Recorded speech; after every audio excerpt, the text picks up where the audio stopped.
versus the class of titans, no doubt. Heavyweight hitters looking ready to bout. Yeah, sweat drip, tension thick, bell rings, they collide. Powerhouse derby, who gonna take the ride? Suplex, spine buster, crowd loses control. In the squared circle of legends unfold.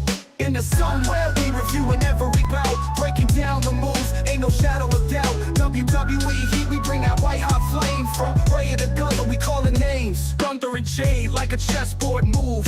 One wrong step, it's a royal groove. Chop to the chest, echo loud through the air. Jay feeling the pain, but he still declare. Yeah, lights dim, hearts pound, action intense. Ref counting near falls, crowd in suspense. That power bomb drop, bodies crashing the mat. Underdogs rise, keep them on the stats.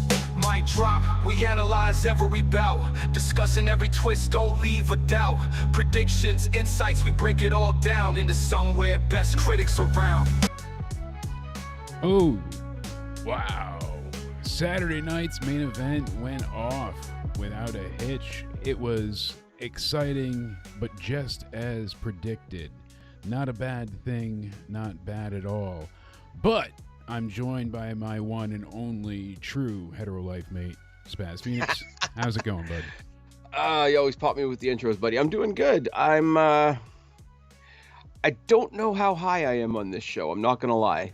Oh, on the show? No, I'm very high, but I get your point. Yeah, no, because we got stuff. Yeah, we did. I think it's the second show in a row now where we got.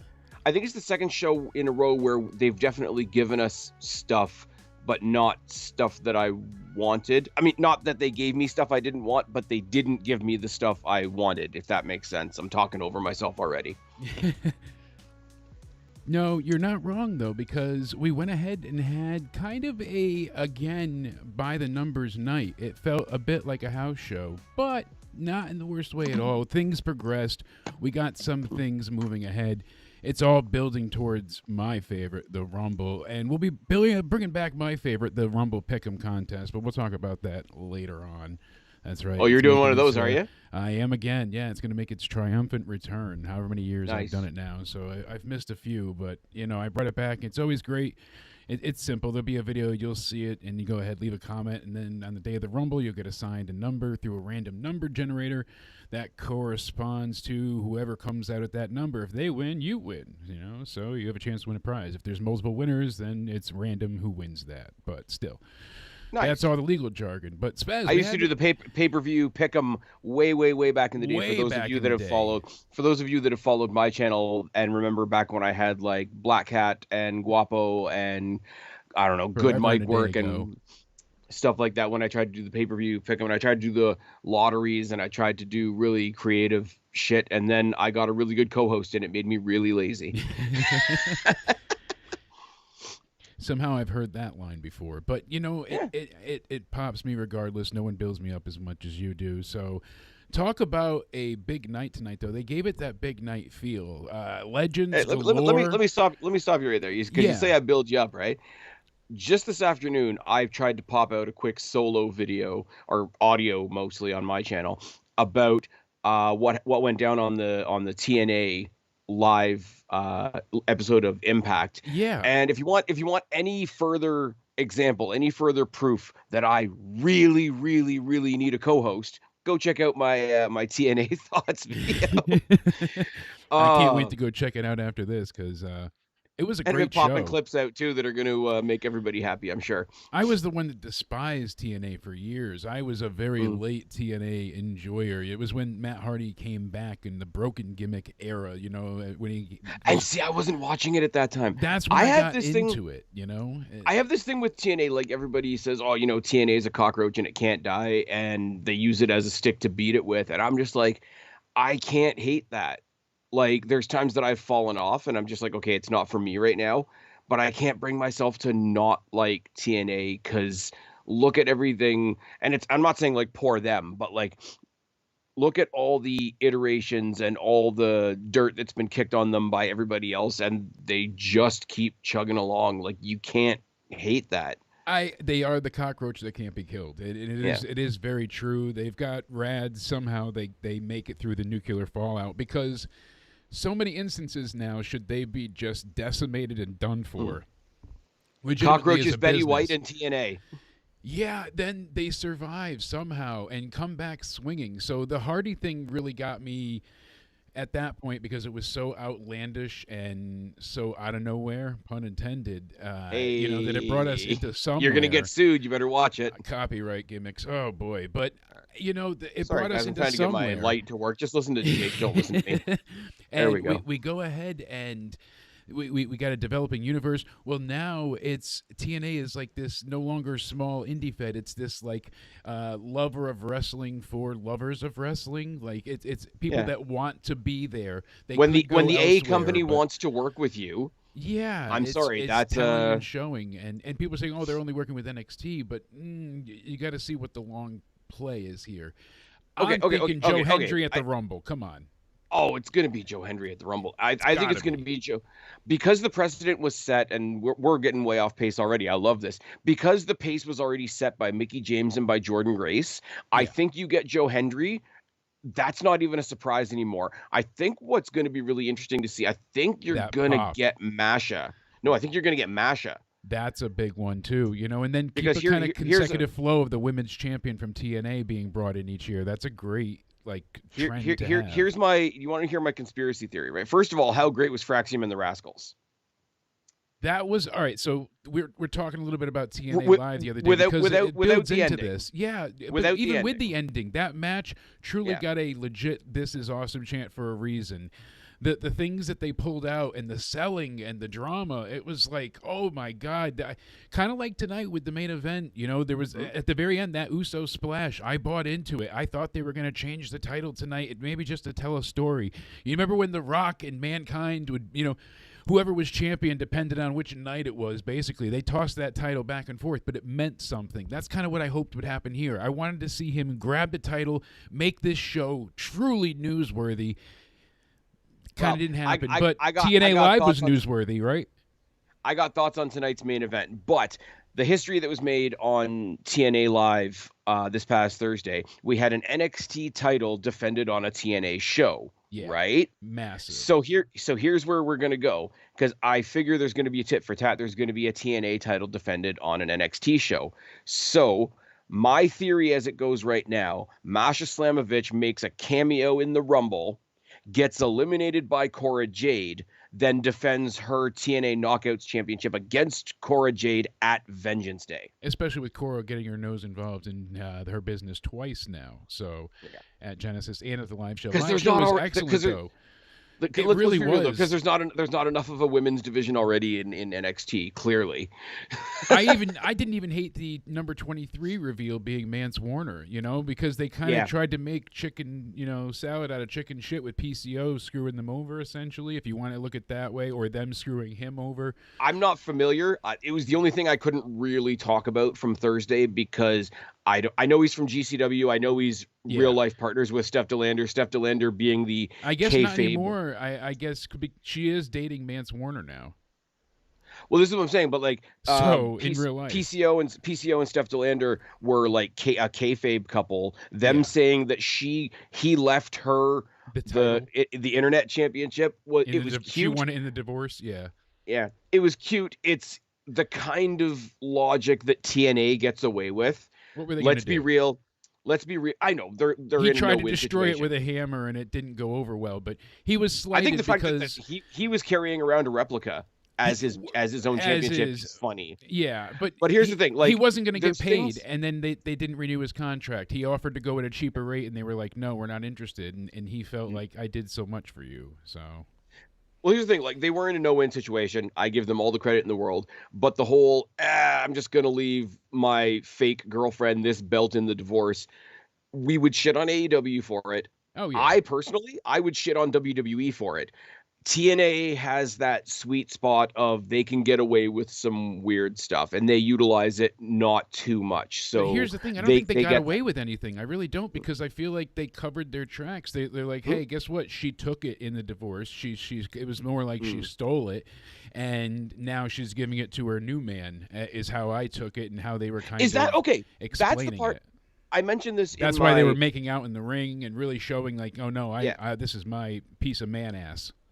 I mentioned this in the review though. Like, did she take it and present it to him, or is she carrying it herself? Because there is precedent for both men and women to carry that title in TNA. I think she's presented to him. She still can't wrestle, from what I believe she's still not cleared. Yeah. So Yeah. Well, she was dealing with a whole lot more serious stuff than a digital media title. Absolutely. But I can't before speak we much get to going Mance too Warner much because further, I don't know him. But yeah. Exactly. You don't want to, but I like what he's done in GCW when I've seen him a few times there. So the People versus GCW, he did not really, have a great title match, but that wasn't his fault either because Allie got injured earlier in the night, and her and Effie's match was called off in like a minute's time. So whatever, it all fell to shit. But I want to shout out people in the chat. We got Bradley in there. We got Trekopedia. I know we saw Liz in there before, and my buddy Josh. So everybody else, thank you for coming and checking out the live Brad, show. thanks for coming over. We appreciate it. Send him the link and everything. Hey, thanks for coming out. One of the things I wanted to mention to you, we're talking about TNA, but really quick, before we talk about tonight's card, I want to talk about a little bit of speculation and rumor.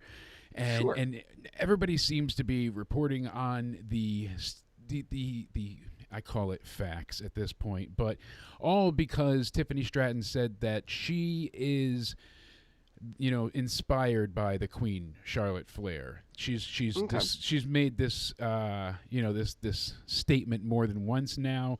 We saw Charlotte Flair's little coming soon vignette start to play out on SmackDown. Everyone's assuming this is a dead set for WrestleMania 41. Do you think that's the case? I don't think we've seen anything to solidify that it is the case. I hope it is, because not so much from the character point of view, although I do think the character, you can see where she's taken some character inspiration from Charlotte Flair. I just think strip the gimmicks aside, physically in ring, bell to bell, that's a match I want to see. Yeah. Oh, absolutely. That's exactly how I feel about it, and I think that would, in a way, kind of solidify her as a top-tier champion. Liz disagrees in the chat. That's okay too. Hey, it could be somebody else. It's not like it's set in stone. Anything is possible at this point in time. But I just hope it doesn't come from her winning the Rumble. I don't want to see Charlotte return and win. The one Rumble. that I see, and I hope it's not, because I don't like this person, but I don't want to come off as hating this person. They're beating it over the head once again. It has to be Rhea Ripley defending against Bianca Belair. Why? I don't see money in that. I really don't, No. especially because they're supposedly both faces. Does she? Is it because Bianca attacked Jade and turns to heel? I don't know that I want to see a heel Bianca versus a face Rhea either. And I don't see Rhea going heel anytime soon. So this is... But I mean, she's weird. already got a title. She's already won the Rumble. She's already main evented WrestleMania. For the people that say that Rhea Ripley is too hardly pushed, Bianca Belair's main evented WrestleMania with certain other political motivations in mind. Yeah. But I was like, she did. Oh, yeah, I forgot about 37. Yeah. Yeah. Well, her and She Who Shall Not Be Named main evented, and commentary made quite a point of pointing out specific identity things. I don't want to get your channel canceled. Hey, you know what? Though? I like you said, I think the match would be pretty stellar. And I got one little thing, into somewhere fashion. I have one more little bit of news I want to discuss before we break into tonight's card. And I got a fun topic for us later on when we need to chop it up a little bit. I feel that. So, did you hear Baron Corbin's new ring name? I've heard some nicknames kicking around, but tell me what one you've heard. So, he is going forward. He wants to be known as the Nomad. Okay. Bishop Dyer. Bishop Dyer's all right. Nomad is one of those... I mean, it's a cool name regardless, but like, it's one of those, you leave WWE, you can't take your nickname with you, so you find something similar. Nomad, Lone Wolf. I'm going to cough.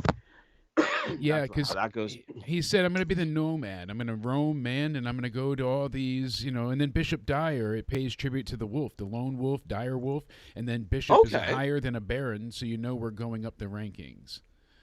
Oh, wow. So he's really jacked up his WWE name. Right. So at first I was kind of like, it's a bit ridiculous. Then once I heard the explanation, I'm like, okay, so he wants to go with bishop because it's higher than a baron. Oh wow, that's something. That Dyer, Lone Wolf. I'm see, I hear seeing what you're Bishop and I going with. automatically think of the Alien movies, and I don't even That's think of it as where a my title. mind Yeah. went to. Yeah, I was not going with Catholic or any type of religion. Yeah. No rankings, no nothing like that. I went with you as a nickname kind of thing. Yeah. He says, if you Yeah. want to create something new, be something new. He said, what about like Bishop Corbin? And I was like, it's still WWE. I want to shed that, but I want to evolve. And I'm like, this. I get that. That's a very cool explanation, so I appreciated it. But I wanted to get your Yeah. instant reaction from that. So You know what Yeah. it is? You know what it is for me? And it's a poll from a couple years ago. It's when what's his name? Hennig renamed himself as Curtis Axel, but they had Paul Heyman with him to explain where the name came from. It was kind of awkward to say, here's this guy and this is why his name is this. But knowing that, like taking that knowledge forward, because Curtis Axel on its face just makes it, Axel, Axe and Smash. Are you part of Yeah. Demolition? Like, to give it that clarity, you know what? Fair enough. Like, I'm really bummed that we don't have Baron Corbin anymore. I've seen on more than one indie where he's gone up against Dijak, and that's a match I'd like to see, quite Right? frankly. I would too. Maybe I'll get it at Destiny. Check it off your Spaz Phoenix bucket list. It's fine. I like what Liz said too. At least it's not King. Like he didn't go with because of the King Corbin gimmick or like Happy. Oh, He yeah. could have. Thankfully, he went with something creative. So I appreciate that. Happy like, the Nomad King. yeah, like he really could have went corny with it. People originally were shitting on like how ridiculous Bishop. So once I heard Gorilla explanation- Strong in the chat. My man. So what you're saying with as far as finding a new name, he's coping pretty well. Absolutely. He is indeed coping. And, I put it out before, but I asked Milo who he thought was going to win tonight. Was he you did. rooting for Gunther, or did he want to see Jey Uso? Like, was he excited about Rhea versus Nia? And, Very upset that Roman wasn't on he the was card. pissed off because I took him to the vet the day before. $400 vet bill, too. Ridiculous. But it was his yearly checkup, and, of course, they rob you through and through.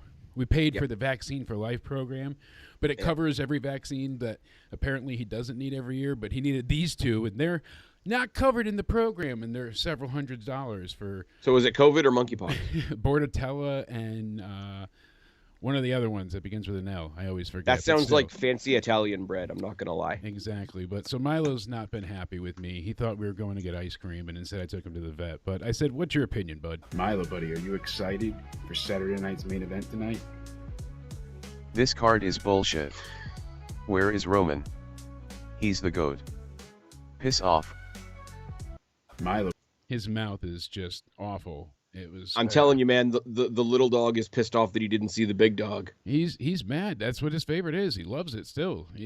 I told him he doesn't even like the tribal chief. He still thinks Roman's wearing the vest. So That's the other thing. You want to talk about name changes. Apparently, the second bloodline is not going to be referred to as the bloodline anymore, but they have trademarked for Jacob Fatu, who we're obviously going to talk about later. They've trademarked the Tribal Wolf as a nickname for him.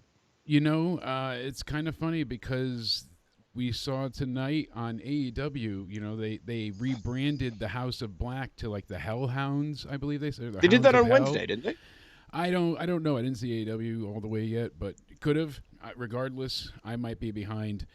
But I was still laughing at the fact of like, okay, like that's all right. Hounds of Hell, sure. We got Timeless. But you know Tony what it is? Storm back, Amnesia be damned. I'll give them. Here's the thing: we pick on AEW a lot, and spoiler alert, I might be doing that later on. But they've learned their lesson in this case, so I have to give them a little bit of credit. How long after William Regal left AEW was the Blackpool Combat Club still called the Blackpool Combat Club, which made no sense. Far too long. And then, So if Aleister Black, Malachi Black, whatever, is leaving, and the group is basically named after him, and they've addressed it right away, it's better than kudos to them for doing it Your properly. glass half full optimism wins me over when again. Yeah. Honestly, I didn't look at it that way. I do think they're concur. going to. I mean, it's one of those, the famous last words. If AEW uses them properly, Brody King and Buddy Matthews going together just as a tag team from here on in, they could be good. They will be amazing, no doubt. They about should it. unseat the DEI club Oh, that the hurt business? that We MVP hurt has. people. That's the most AI generated theme. To give it a chance, and then it catches up and do the Macarena. Ever since I updated this, XSplit has crashed like X-teen times today. I'm not sure Nice. why. So it will. People will see us. It'll just automatically reconnect. Terrible. So All right. it's not anything I can Fantastic. figure out, but XSplit ever since the latest update this morning has just crashed about 900 times. So we'll try. When I not to throw up mess when I with it. throw We'll up leave the it here, audio but- later on, people are going to be really confused. No, actually, it'll just continue seamlessly. It'll just hold out where it left, Okay. and it comes right back. It just puts it in a little Fantastic. pause break. So I apologize, people, but it's good now. Refresh. I love technology. Apparently, we still have 7 people watching, so Hey. thank you for that. Says 11 on my end.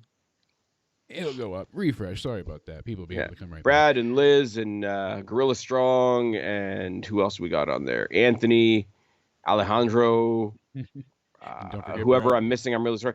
King Ministry. Yeah, we still got people. Technology will not defeat us. Absolutely. Anyways, getting back to the former House of Black, yeah, they should definitely defeat the Hurt Syndicate in short order, become the tag champions. But yeah, I they're mean, still the let's hurt be business real. to Look me. I mean, we hurt people. Like I said, the most AI generated theme ever. And unfortunately, yeah, Streamlabs doesn't like me though, and Discord doesn't agree with you, and it's just hey, we got it running. It's all though. kinds this of fun. potato's going. Here's good. the thing about you mentioned their entrance theme is think of the ground this covers. Their entrance is worse than Mercedes. Yeah, because the CEO chants at least feel genuine. That the "We Hurt People" sounds AI generated. It really does. It just feels like, we hurt It sounds people. like a AI trying to sound human. Barely. It sounds yes. like every joke that weirdos have made about Elon Musk. My heart goes out to you. And it's like, It does. He knew what he was doing. Come on. I don't think he's a Nazi, but he certainly knew what he was doing. I feel like he just took advantage of the situation. He knew what he'd say afterwards to be like, somebody in the back, he was like, I bet you $1 million you can't do a little salute. And he was like, oh yeah, I'll do it twice, double it. And he did. So Danny said he certainly got paid. I mean, I wouldn't doubt it. That was You're just not allowed to be on the wrong team. That's what that is. The Scotch Anyways, Banks it's kind of like the CEO. it's kind of like working for WWE. Anyways, to Anyway, be speaking WWE is to be under constant attack. Gorilla said he didn't watch tonight, and you know what? You really didn't miss much. It was a very house show night yet again, but exciting and entertaining nonetheless. If you like wrestling, you're going to have a good time tonight. There was nothing too out of the ordinary or too boring to ever not hold your attention. The only complaint I have was the excessive amount of commercial breaks tonight. They added in 2 extra breaks, so an extra 3 minutes into each hour, and it really felt like heavy at times because every time you would get into something, it was like, all right, we got Nia Jax out there for 90 seconds after all the entrance and pyro and stuff, and commercial break. Then Rhea comes out, and it's like, all right, and then she attacks her during the ring introduction. We got another commercial break.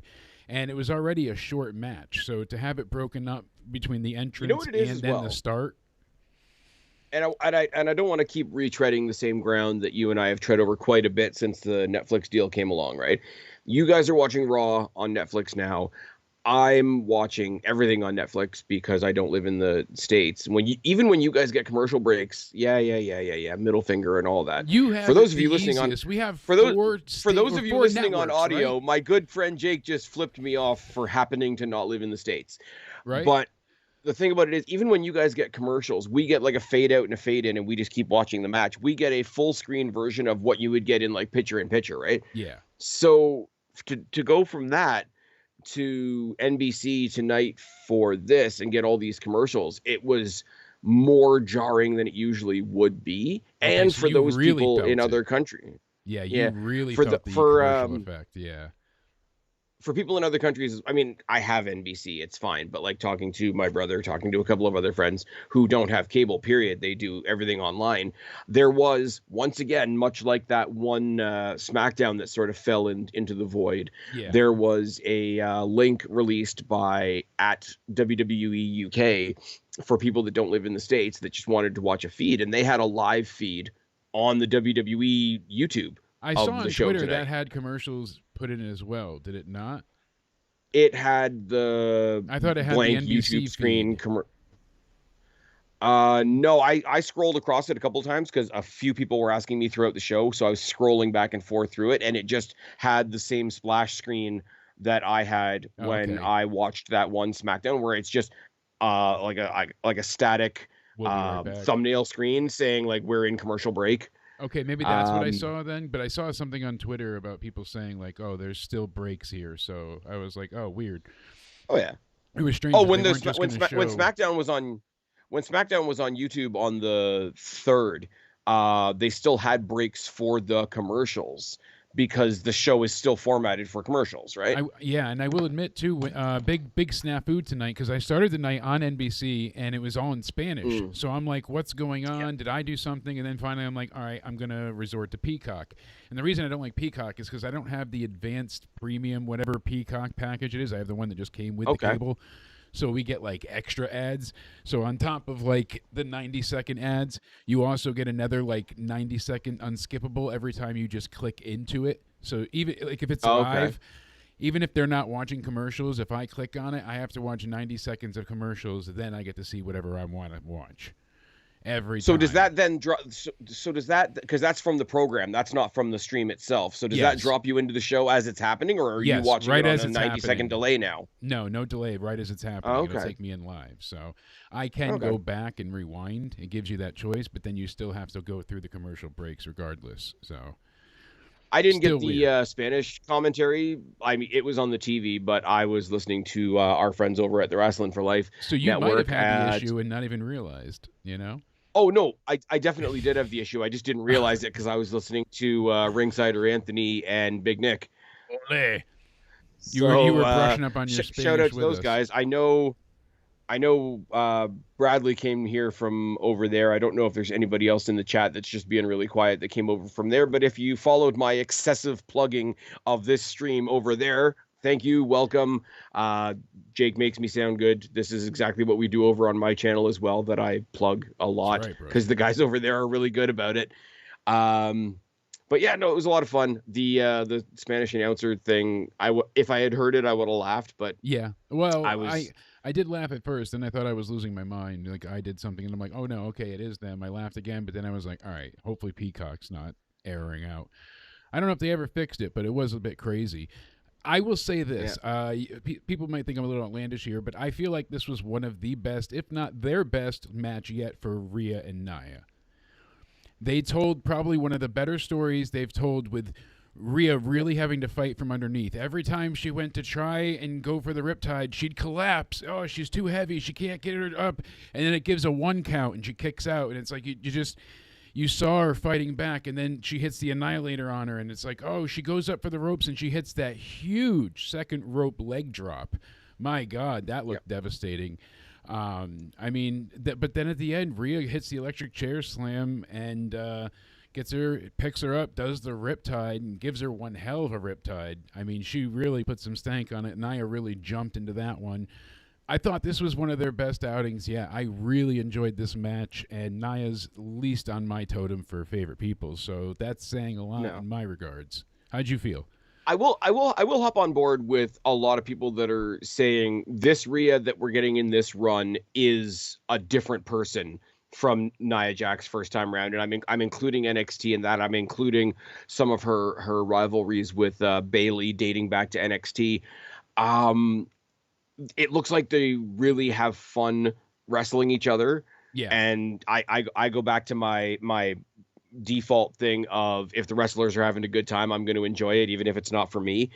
I have to believe for the bigger, more powerful wrestlers like Rhea, like Nia Jax, like Tamina when she was around, like I don't know who else, like Jordan Grace when she gets here, Yeah. even somebody like Azaria, a Beth Phoenix.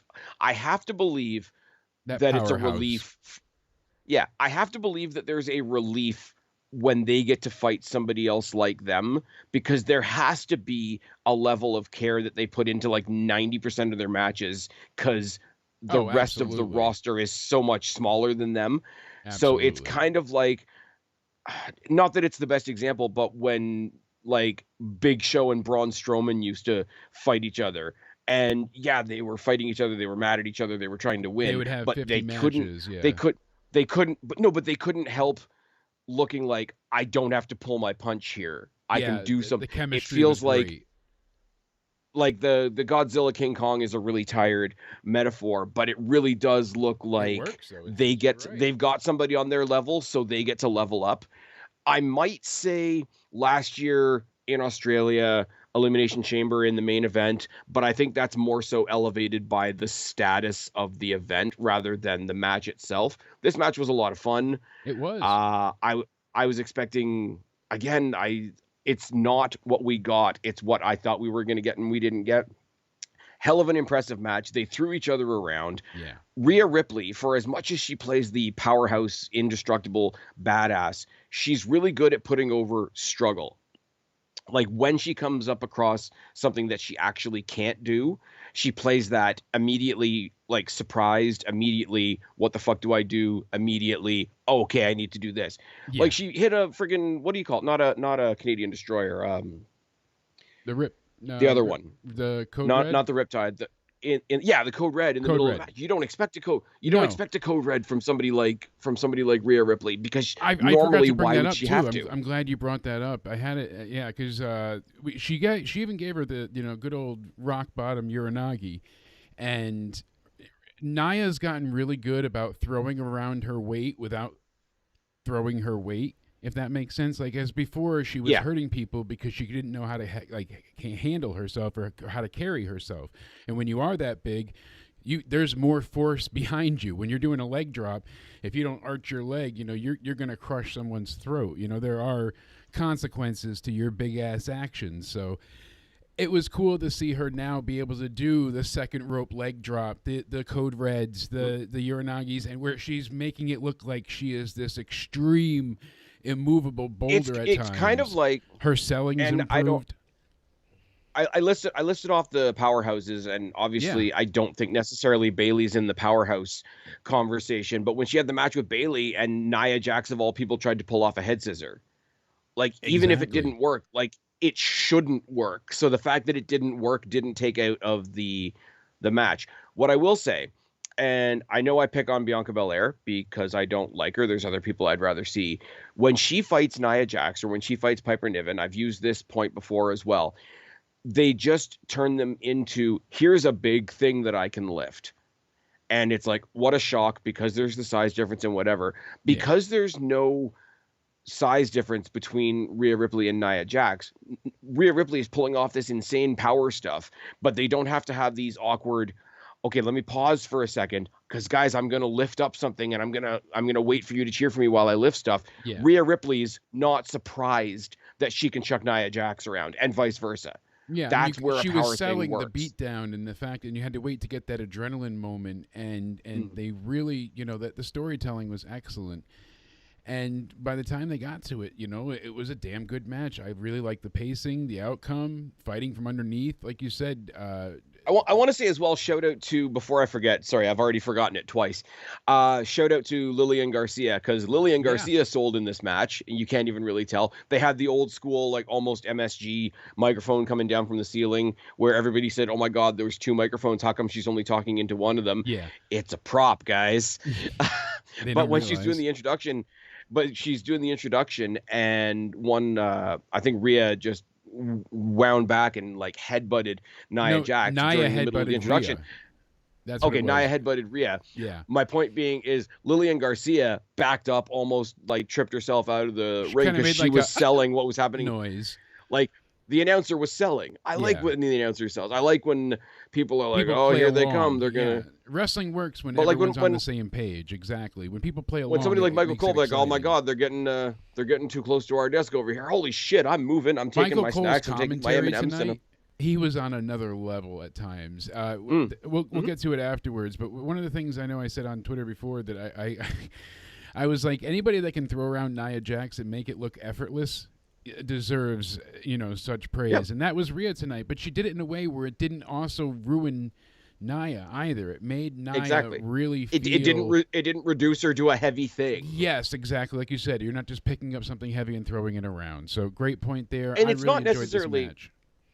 And it's not necessarily to be spit at that somebody can throw Rhea Ripley around either. That's where it becomes a give and take. Exactly. Speaking of give and take, next up we had Braun Breaker versus Sheamus. We kind of talked about it the other night. We both didn't think Sheamus would win here. If anything, this would have been the title change to have on this show. I think they should have went with it, but obviously it seems like they're going to finish that story at WrestleMania or at least somewhere if Sheamus retires, God knows. But, the IC title is going to be a big momentous thing for him when it does happen. I don't. My complaint is probably a nitpick, but Jesse Ventura drove me nuts during this match. He kept trying to say, like, the referee's not counting fast enough, and he took too long in the 3 count, and how dare you go. Like, he kept coming down, and then he kept talking about how Steiner's that means 2 + 2 = 5, and he just kept trying to cut them down too. He cut off Pat more than I cut you off. Like, it was just infuriating listening to him ramble on at times, and I like Jesse, so I really do miss out on this stuff when I'm listening to watch-alongs. I think I plug Wrestling for Life enough and What Culture used to do and whatever. Whenever I hear, especially for a pay-per-view, and this is sort of like pay-per-view adjacent, whenever I hear people complaining about the commentary, it's just like, wow, I'm really not paying attention to the commentary because X person's doing a watch-along or X person's doing a stream or whatever. I know a lot of people complain about Pat McAfee, and I'm like, for the bit that I listen to Pat McAfee, he was so good. Pat brings an excitement without being obnoxious. Like, fucking Michael Cole, when Jacob Fatu comes out, he's like, Jacob Fatu did 3 stints in jail before the age of 18, and when he got out, he was sleeping on a mattress and said he's never going back. Like, who comes up with this shit? But it was so good after the promo that he cut. Yeah. Oh, my God, he's a certified star. We'll get to that. But back to this IC title match. People thought it was a bit too short. It certainly... It was, I thought, long enough. It was like almost, 12 minutes? I just think the commercial breaks kind of really, the 2 different times broke it up. I mean, right in the beginning and then again after, shortly after, I remember when Sheamus was doing the beats of the bell or whatever they call it, that, lovely thing. So I never know how to pronounce that. Yeah. So, never. The Celtic Cross looked really good. I thought that was a nice near fall. Sheamus does a great little reversal up to the top rope, and then fucking Braun Breaker's a freak as well, and just jumps to the top rope and hits him with the Frankensteiner, and then he goes to get the spear, but Sheamus dodges out of the way and hits him with a broad kick, and I'm like, wow, this is it. 1, 2, foot on the rope at the very last second, and the audience, you heard an audible gasp. They bought into it, hook, line, and sinker. I was like, if that was going to be it, that was the moment. He's not going to win. Eventually, we saw what happened. Ventura's like, oh, that's some bullshit, but I'm like, it seemed all right. We saw the brogue kick about to happen, but he gets speared, Sheamus gets pinned, and that was it. So it was a really good match, no doubt. I kind of don't want to see anything from these two for a while, or if someone else gets the belt, then Sheamus can go for the IC title again. That's what I'm thinking. Somebody's going to unseat Breaker, and then what's his name, Braun Breaker, and then Sheamus is going to take it from them. Anybody, but I don't want to see this. Can't be the Miz. I know, I'm being a wise ass. I know he's on SmackDown now, but Miz went to SmackDown. Actually, you know what?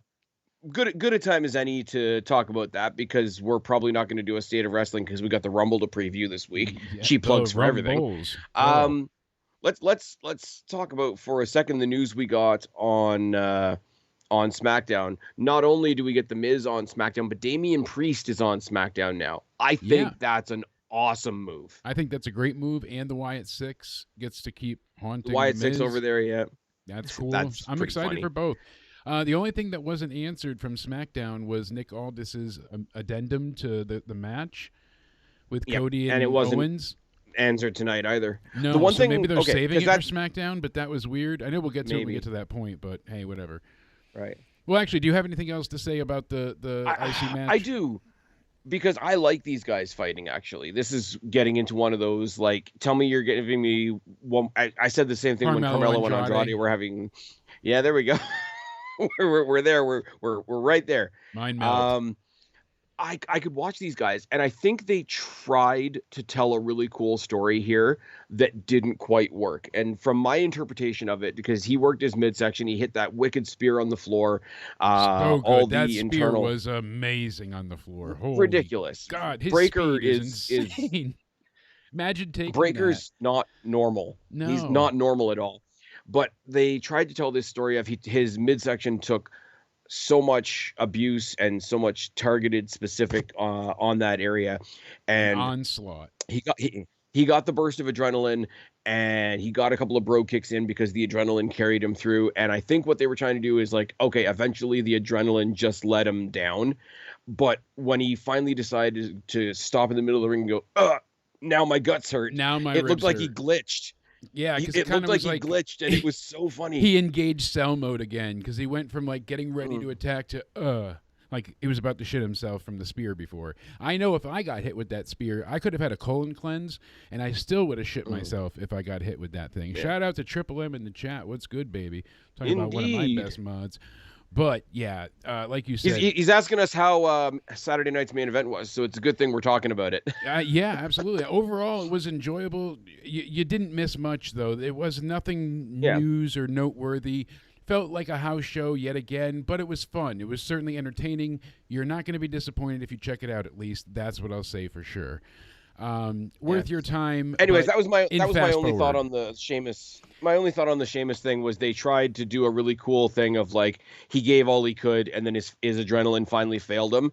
It just in the practice of it, it looked like he was a robot that momentarily shut down, and it just kind of. They were trying to do a really cool thing, and it just didn't quite hit on the night. Everything up until that point was exactly the smash match we wanted to see. Exactly, and Liz made a great point. She said it before. They said it on commentary, so I know you missed it, but this is his 10th attempt for the title now. Like, it's getting, Jesus. Like, how many more can we go without him getting the belt? It's getting a bit monotonous in that sense. Like, they're laying it on thick. That's not the last time we're going to say this tonight. No. So then we had Kevin Owens. Well, actually, Shawn Michaels comes out first. Then we get a commercial. And Dory Funk Jr. was shown in the audience, as well as the $1 Million Man, Ted DiBiase, which it's funny that they're having him back, because didn't he and his son just get in huge trouble for swindling money from the COVID funds? I remember Was he involved in that, or was that just his son and he tried to bail his son out? I'm not sure of the details. That's why I was hoping you knew more. But I'll because if he wasn't directly involved with it, nobody's going to fault him for trying to help his son out of trouble. Yeah. So I could see them having him. Like, it's not like Ted Jr. is there. I've heard that, but I didn't know that was confirmed or not. So that's something we'll have Neither do I. If anybody in the chat knows, let us know. But seeing Dory Funk Jr. was cool. And then, just like my mom's old college nickname, Ho! That's right, Hacksaw Jim Duggan was there in the crowd. Brainbusters were there? Yes. Oh, you knew. See? I knew you had a lifetime pass. Shawn Michaels comes out, does the old point and flex. Looks like a million badasses in one, because he's rocking the real no hair, no care look. And he's got the cowboy hat on. We get Kevin Owens coming out with a Cody Sucks egg shirt. I mean, that's a Terry Funk moment, is it not? When Dusty sucks eggs. That's back to their old original feud. And I gotta tell you, happy joy. Kevin Owens with the T-shirt game, coming out for his unadvertised match against Jimmy Uso last night on SmackDown. Yes, with the Naomi shirt on. That was great as well. walking up to commentary, being like, "Get it, feel the glow, get it." That was amazing. His character right now cannot be overstated, to the point that I'm really hoping he wins this ladder match. I am too. Cody man. doesn't need the title for anything at Mania. Cody's bigger than the title now, really. Kevin Owens holding that belt, Sami Zayn winning the Rumble. Come on, you hear a hope and a dream, right? Because whatever combination, I'm sorry again to beat a dead drum here. No. Whatever combination of Cody, Roman, Rock we're getting doesn't need a belt. It really doesn't. That could be a triple threat between the three of them. Does not need a belt. Put the people's title on the line if you really need a belt, or the tribal chief, something. But it doesn't need the WWE World Heavyweight Championship. Yeah, the People's Championship versus the WWE Championship. the Oofle Waffle thing. Yes. Ooga Waga. Yeah, Cody made one of his title- best title entrances versus ever, title. though. This was incredible. Not only was the crowd loud as hell, but he climbs the ladder, and as he ascends, they do the whoa.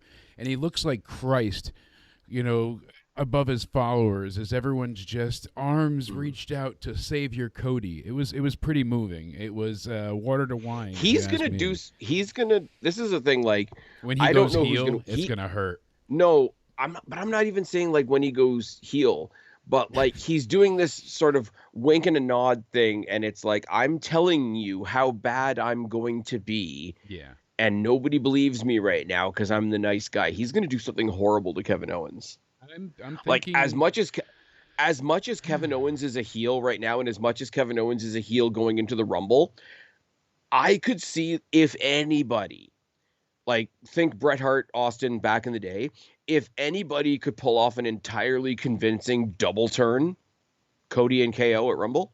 Oh yeah, think about it.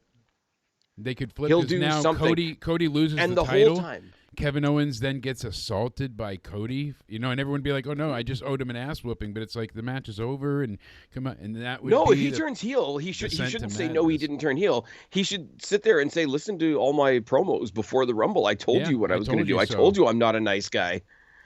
They wouldn't go with it. I but yeah. I don't see him losing the belt. I wouldn't bet on it anyways. But do I want to see a shakeup? Oh my god. You're doing Gambit. I feel he your pain. He dyes his hair black and gets the tattoo removed.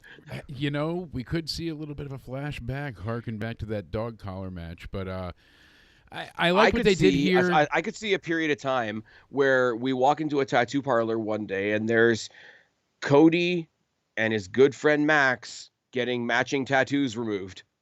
Yeah, both of them at the same time. They're both going to laser Etch-a-Sketch, and they're going to get those things just burnt off quickly. His neck tattoo still doesn't look real, eh? No. When he comes out, I'm still convinced that it's CGI. I know he was very upset with it and just accepted it, but he said he thought it was going to be a lot smaller. Then when he got it done, he didn't think it was going to be that big. Like he just didn't. I don't know if he didn't look at the stencil beforehand or if they just did it freehand, whatever, but. Because it's on an angle, too. Yeah, so it's a weird angle. And Owens is great on the mic. Cody signs the contract. And you look at him, and Kevin's got it. And he's like, Cody, you piss me off when you say I always take the easy way out, and I wouldn't have done that. And, he's like, oh, you think just because it took out your knee, but you never cared about the friendship. And it was just really good back and forth. Cody cuts him off, and he's like, don't worry. He's like, you're going to need to focus on defending the title. They finally get the, Shawn Michaels, hey, Jesus, Kevin, you just sound jealous. And he says it at first, but you don't quite hear it. So Kevin's like, wait, what'd you say? Like he kind of berates him over and over to repeat it. And he's like, for Shawn Michaels jealous. to be the one for Shawn Michaels to be the one officiating this when for weeks and weeks and weeks KO's been coming out in Bret Hart merch. Yeah, absolutely. It's all right. It's all right there. I know I won't have to lose my smile. One thing I will say, Cody was great. KO was great. In a promo segment, if I never hear somebody say, nobody came here to listen to you talk in the middle of a long promo segment, yes, I'll be fine with that. That's it's a nitpick. But it's one of those ones it's like, well, clearly you advertised this promo segment as being part of the show. So clearly people did tune in to see you both talk because the match isn't happening tonight. I love that they took the belts from both of them now. Not only was it symbolic, but it really it paid off in spades for like, oh, now neither of you cannot show up. Like, we have your titles. You have to come win them. Like, it's like a guaranteed the match is going to happen. Of course, Owens goes for the sweet, sucker punch on Cody. Cody goes down, and he's going to give a package pile driver to the one and only Shawn HBK. Michaels, Oh, loved it. Then we had a super kick party to steal your a phrase. real super kick party, buddy. That's right. Yep. Shawn Michaels, well, first Cody super kicks Owens, and then Shawn tunes up the band. Sweet chin music, looks great. Owens with an incredible sell. Harkens back to Please when he made God, Shawn, Austin keep look your hat amazing. on. Right? But, hey, I feel Here's boy, the thing as you well, know? right? Because if you're going to have the hanging ceremony thing happen, which doesn't always happen, because they don't just hang the belts on a wire loop anymore. They've got that WWE branded like golden contraption thing. Yes, right. Buy And because our it belt comes hanging bar at WWE shop, But the belt hanger for but elite it's got fans. two jabby ends on either side of it. How did you've got the graphic up on the screen right now? Yeah. How did one of them not just grab that loop and swing it at the other one? It's right there. Props are meant to be used. Props are meant to be used. It was pretty crazy, and this was one of my favorite things. Look at that. Yeah. Oh, you Still do have playing it. There random we music, go. There's but- the but graphic. This was great. I just loved that moment so much. It was really cool, and some random audio that got put through with it. Funny enough, you couldn't hear it again, but yeah, I loved, like you said, having the belts up there, having them go ahead and be forced to go ahead and submit their titles. But like you said, it's jagged on both ends. It looks sharp anyways, pointy. How it's not been used as a brutal weapon yet, it will be. But well, I think when they unified the titles, when it was Cena and Orton, I think they did that where they were both at the top and one of them like started trying to hit the other one with the loop. I will say with that entrance, with the pyro and everything, I mean, wrestling is a dramatic thing in general, but somebody that really, really has a cue for the dramatic in the right way is Cody Rhodes. Absolutely. Like he knows exactly. It sounds so simple, but it's probably not something that can be taught. Like know where to stand, know where the camera's going to be, know how the camera is going to look at you, know what's going to be happening behind you, in front of you, know exactly how. Exactly how to stand on that ladder, and as you say, treat it like a pulpit or a cross almost. Yeah, no, exactly. He's got that bit of it. He really You know does. what I mean? He nails it, and he just has that facet down to a science of every aspect. Jack of all trades. You could call him master, but really, like, what is he not good at? He's good at media. He's good at being the ultimate face. He can do the Make-A-Wishes. And the reason why him interviews. fighting Kevin Owens, works is Kevin Owens is none of those things intentionally. Yes, but he's none of those things. Kevin Owens is what Eddie Kingston wishes he could be. He's the true opposite, the South to Cody's North, and that's why I really love this feud, that it's harkening back on so much story.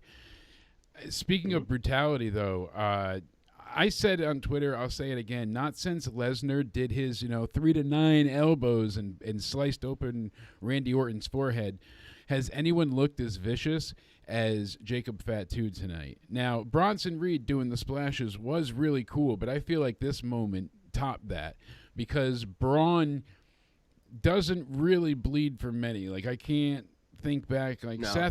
Seth is a tiny guy, so Bronson Reed splashing him over and over, like, yeah, you could see him spitting up blood, but this is Braun Strowman. He is the monster among men. He's massive, and Jacob manhandled him like he was Sami Zayn. It looked effortless. But those two examples are identical and opposite, because with Bronson Reed it worked because he looked at Seth, saw that he was smaller. Let me show you how much of an asshole I can be to this tiny guy. Jacob Fatu being presented as more of a crazy person is like, let me take the biggest target I can when I go to prove my point. Now, before we get into this match, I got to put it to you. When he's back, when he's healthy, when they put his foot back together, Jacob Fatu and Bronson Reed either have to have a long feud or they have to become a tag team. I want tag team, and I want them to take the tag titles. I want them to be like the new, final bosses of the tag division, but not in a way where like they squash people. It's done over like where they have these amazing matches that both these men can put on, but they're gonna do it in believable fashion. Like DIY obviously shouldn't be beating them, but you want to make it look competitive, and Jacob's great at that. Think about the match that he had, just previous to this. Every time you have him out there, he delivers. Jacob's only gotten better and better. He's the promos he's been cutting, and now not having Solo there, so he's just barking orders on his way to the ring. The promo he cut tonight was so good. Beat your ass from post to post, live on NBC. I'm gonna beat your ass from coast to post, live on NBC from coast to coast.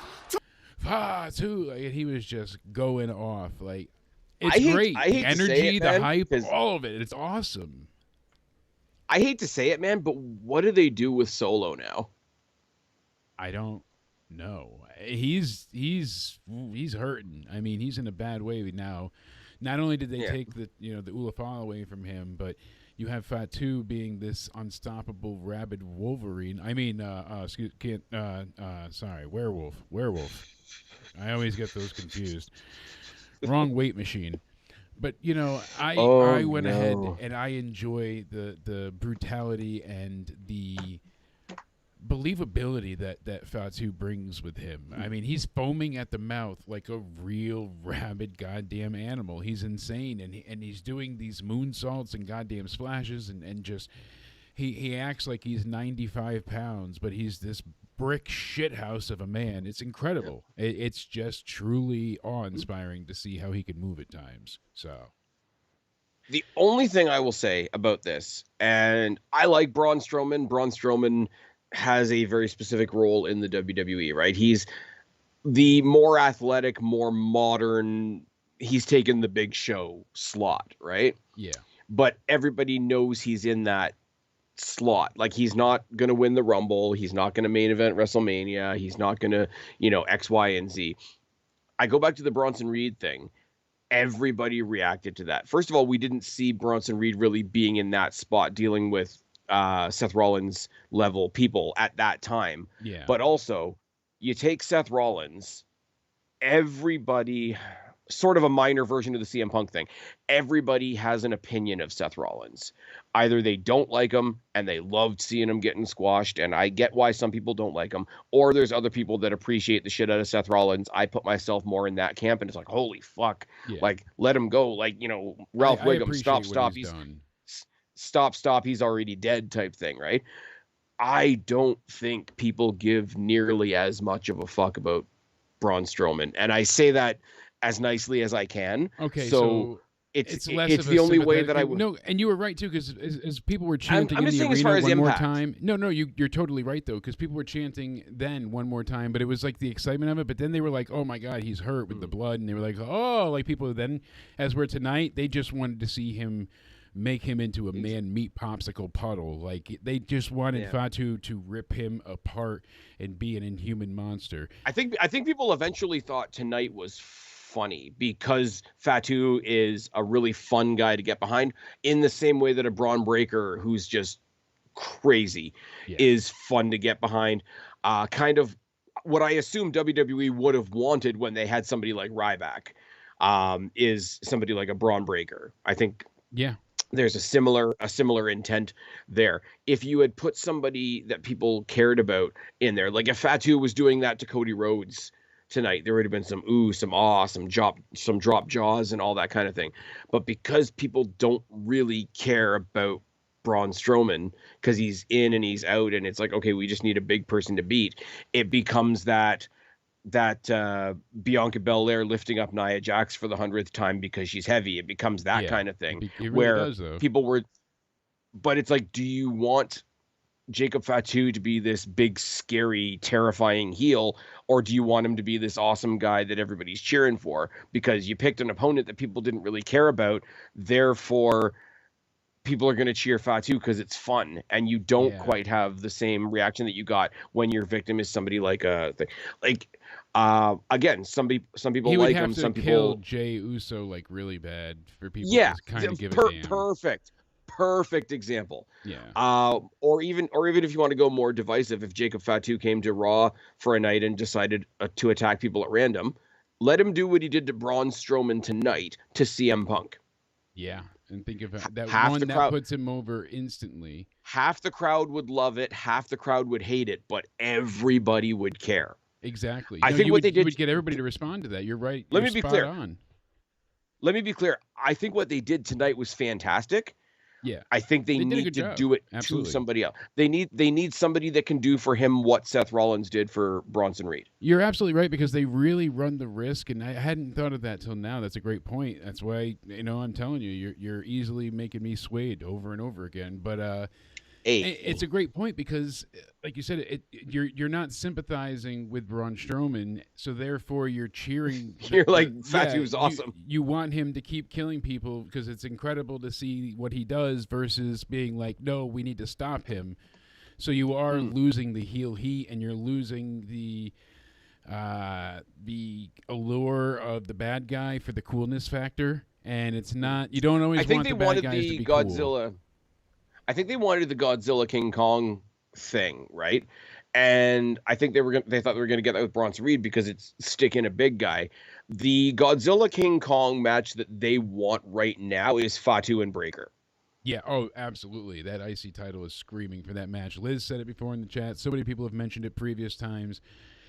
Whether you care about Fatu or not, she even said, I don't care about Fatu, and I still want to see Braun versus Fatu, of course, because that's one of the. But there's so many matches that Fatu has that are like, oh my God, dream match scenarios at this point. And we have that exciting thing, but Solo Sikoa, goddamn, is he just a real afterthought, sadly. Fatu, okay, take Fatu and Reed, make them a tag team on Raw, have them go after the Viking Raiders. That makes Jesus sense. Christ. Jesus Christ. Brutal Wars and the things they could do. The audience could do one of the Viking rules matches on the boat. Friggin' big ass, like, prettiest Samoan moonsault ever off the end of a boat. You mentioned it to me too, that the 3-hour effect we didn't get because they've had us so conditioned and trained to the 3-hour format of things. I thought it was going off at 11, and then all these matches felt so fast-paced. It was 10 minutes for the women's match, 12 minutes for the IC match, like 10 minutes for the Cody thing. I could have used a bit more tonight. I'm one of the few people out there. Yeah, I feel like I'm one of the few people out there that's loving the 3-hour shows. I do too. I'm loving the 3-hour shows. 5 matches. I know it's not popular, but it fits so well. It's easily digestible, and then it allows things time to breathe. As where with this, we just kept getting interrupted over and over and over again. And the commercials just broke up everything. So every time we got into something, it was like, Jacob Fatu does that incredible suicide dive. They show the replay. Now we've got 3.5 minutes of commercials. By the time you get back, it's like, he dominated Braun during the break. Well, now what? It's like, we missed all that. And it's only a 9-minute match. So we lost out of 9 minutes. 3.5 minutes. We lost over a third of the match to commercials. That sucks. And now it's a DQ loss. What I will say is, compared to the first one, they didn't have nearly as much filler, like backstage segments and ads and not propaganda, but you get my They also didn't have point. much more time, it seemed, because everything was very. I mean, the longest match was the main event, and it was only just shy of 17 minutes, I believe. I clocked in. So Gunther, Jay Uso, Jay comes into the crowd, white hot. Hold on. Uh-oh. Before the main event. What do you got? Told you before we came on. Oh yes, I forgot. I got one topic I got to throw at you, and again, this is more so because we're not doing a State of Wrestling this week. Hit me. And we're loving WWE right now. We're loving NXT right now. We're loving TNA right now. Then there's the other guys. And I say the other guys, AEW. I could say a lot of critical things about the creative and all that kind of thing. Oh, they could do this better. They could do that better. There's, stuff that you can fix over there. We really need to zero in on Tony Khan for a second.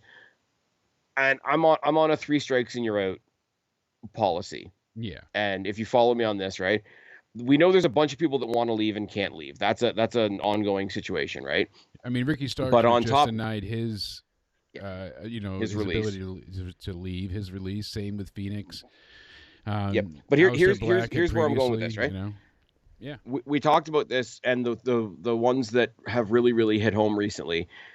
Ricky Starks, he's holding on to bullshit to begin with, but also he's also keeping him from doing his book dates at GCW. So you're not going to do anything here, and I'm not going to let you do anything over there either.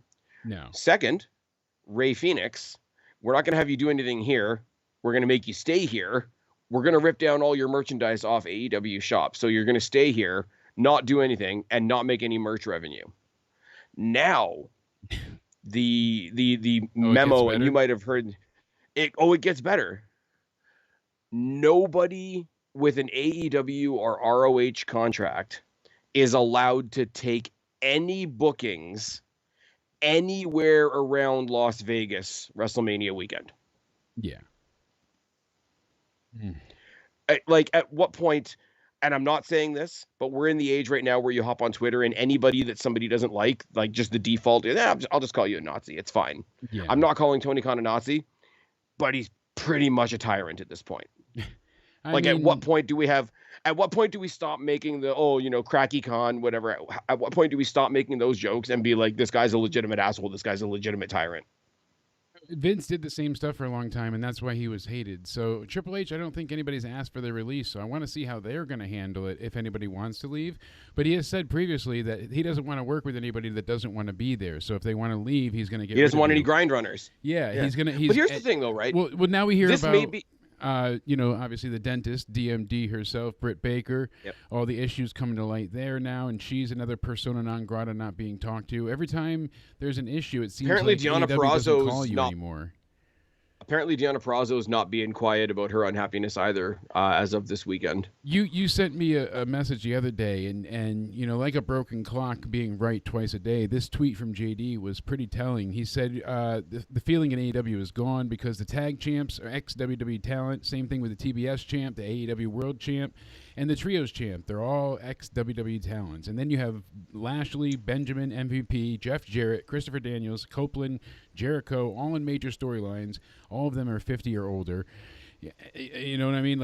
And that was a thing that's been upsetting. No one of the original AEW homegrown pillars became really what they could have been. MJF got stunted both between injury and how his booking was handled. Sammy Guevara, I mean, what the fuck ever. We saw what happened to him. They had a Sammy Guevara got moved to ROH because Sasha Banks says so. Yeah, and then we have to deal with, Jungle Jack Bitch Perry and all of his scapegoat nonsense bullshit and the lack of things he's accomplished. And then, of course, it's like, what do we have left? Darby Allin, who's more focused on climbing Mount Everest this year than coming back to fight Jon Moxley. So... And do you want to know what the result of all that is?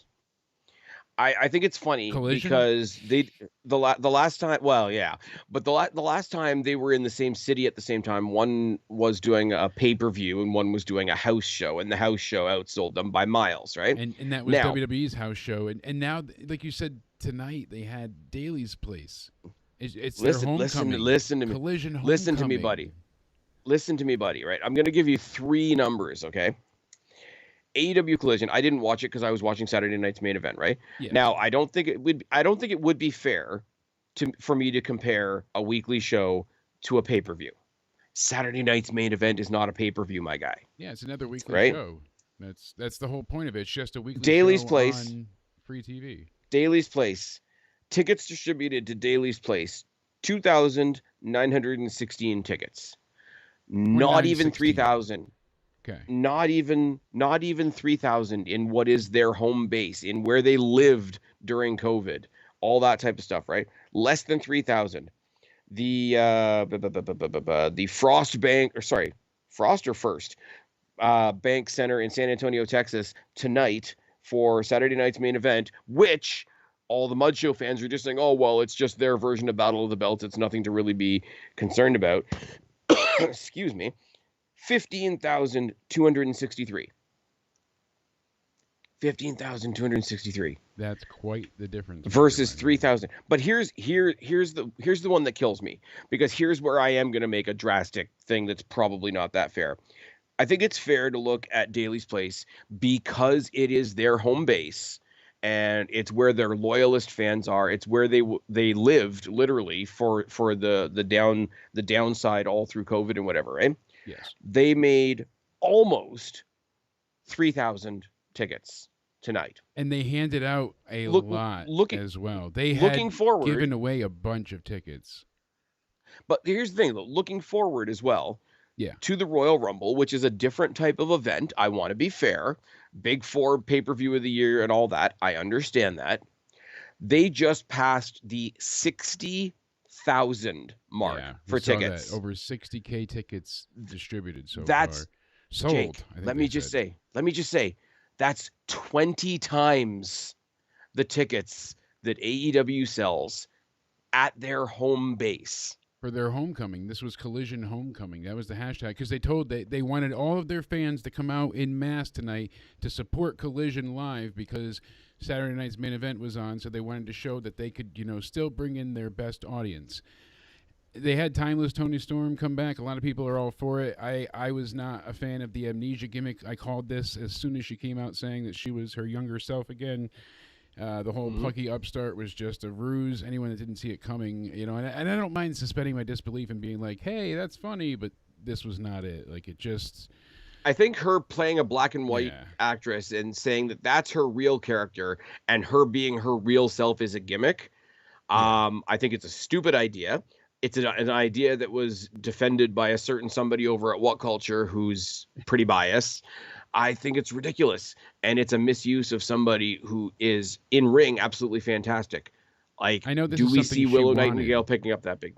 No, which is fine, but also you got to do what, like Nikki Cross. Let's be fair. Let's look across the border at Nikki Cross, who tried to do the Nikki ASH thing because she wanted to do something that would be specifically for kids, a superhero, somebody that the kids could enjoy and all that kind of thing.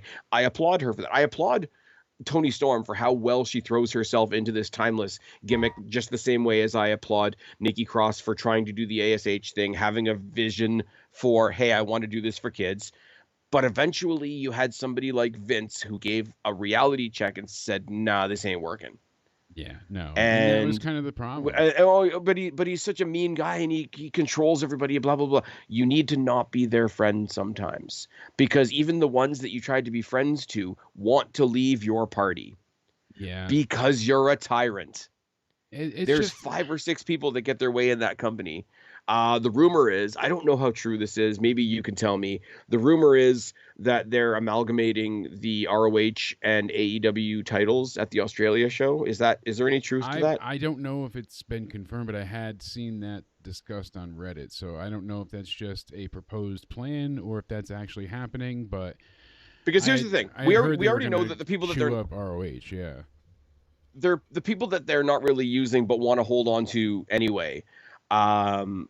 Like I say, Sammy Guevara is a great example.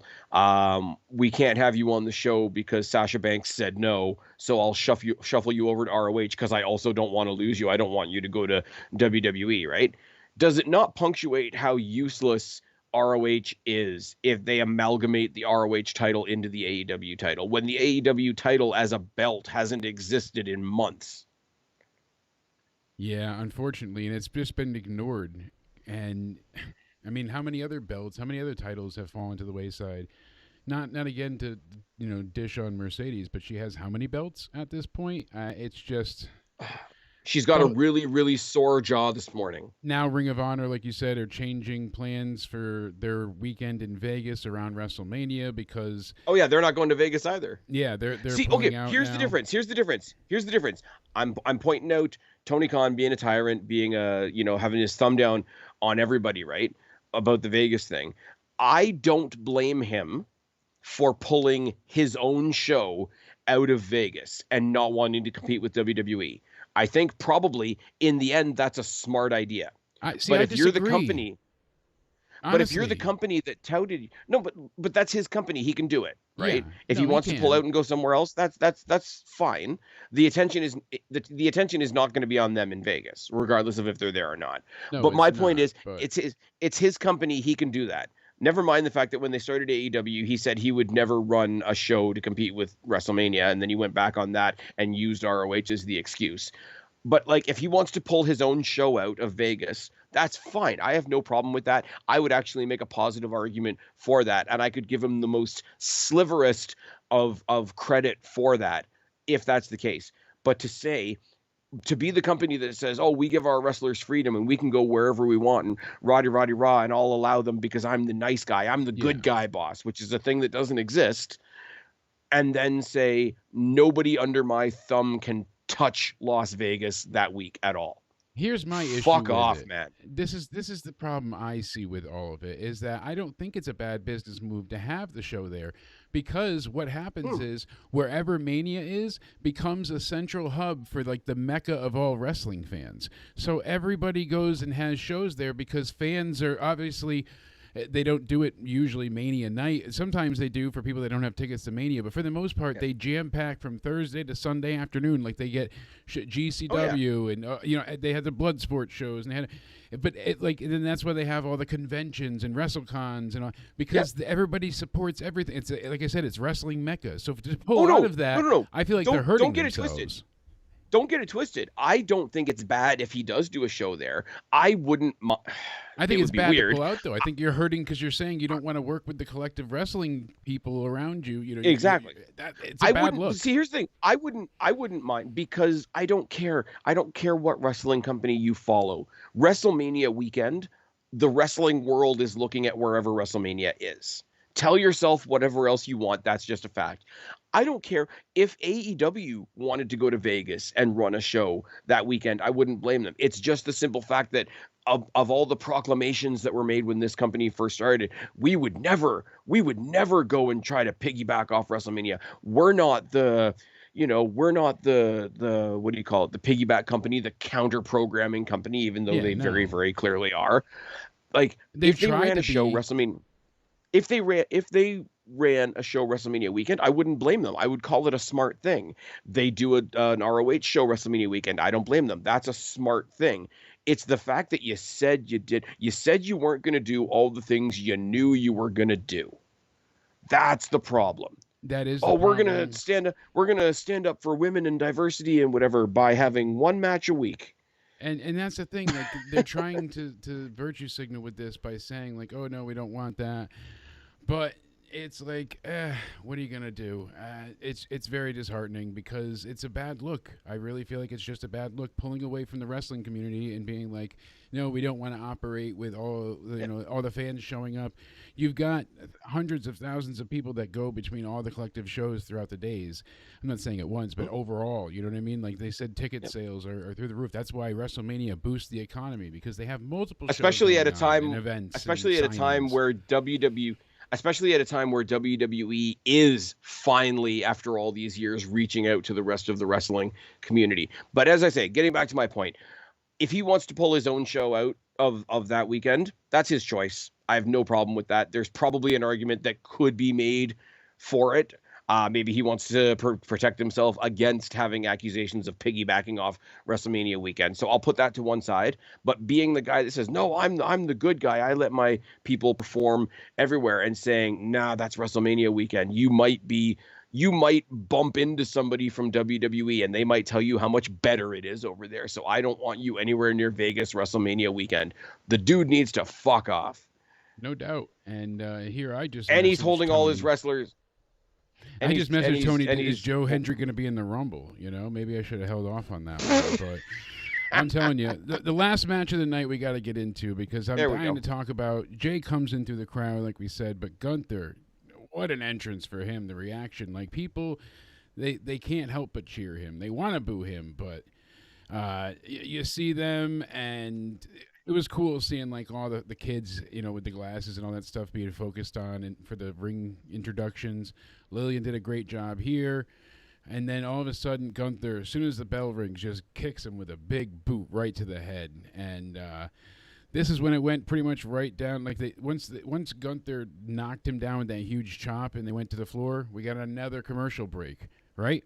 So then when we come back, now they're both in the middle of the ring, and Gunther basically swings at him, and then Jay gets the Samoan drop, and all of a sudden Jay gets up and Gunther power bombs him, gets a near fall, and then all of a sudden Gunther kicks him in the head. Guess what we got?